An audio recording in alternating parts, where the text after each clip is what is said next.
discussion on League of Cities Conference, and I believe Gary had some input on that.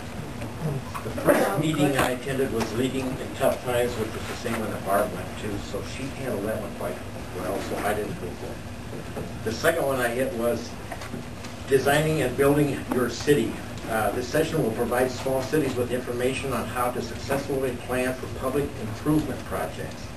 The statewide Urban Design and Specifications Manual offers cities access to accepted plans and specifications for public involvement projects such as roads, sidewalks, and recreation trails, as well as guidance on how to bid, contract for, and manage the projects.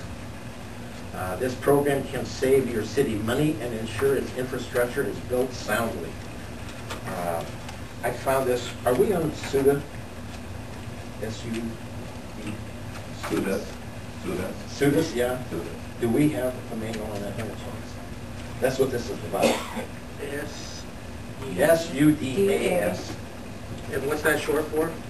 Statewide Urban Design and Specifications.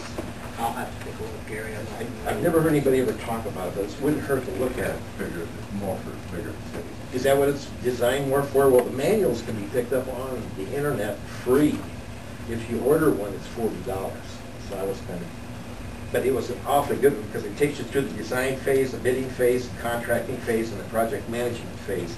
And the neat thing about this, I'll give you guys copies if anybody who wants them. They actually had questions that were brought up in these projects. Important questions that somebody would think about, but they were all answered in this thing. And I just had a couple of marked I wanted to go through. One of the interesting aspects of that is a lot of people want to ask engineers questions during projects about what they'll charge. And that is actually a violation of your opportunity to receive CDBG funds. That you're not allowed to ask an engineer during the process of hiring an engineer how much they charge compared to one of the others. Kind of an interesting But some things I've never heard ever explained, I've been here quite a while, was like, are there any exceptions to the requirement that the contract be awarded to the lowest responsible bidder? Is in deciding which bidder should be awarded the contract, can a city give a preference to a local bidder? What makes a bid responsive and what is a bid non-responsive? This thing is just full of those type of questions that would come up. They're in here. Were they answered for you? Yeah, they're all answered too. The answers are a lot longer than the questions. I can give you a copy of this afterwards. I was just curious, like what they said about yes, the lowest yes. They go through the state. They'll show you what the state says or what the league says, and then they'll turn around and tell you what SUDAS says in this book in the name. Oh, okay. Because it was quite.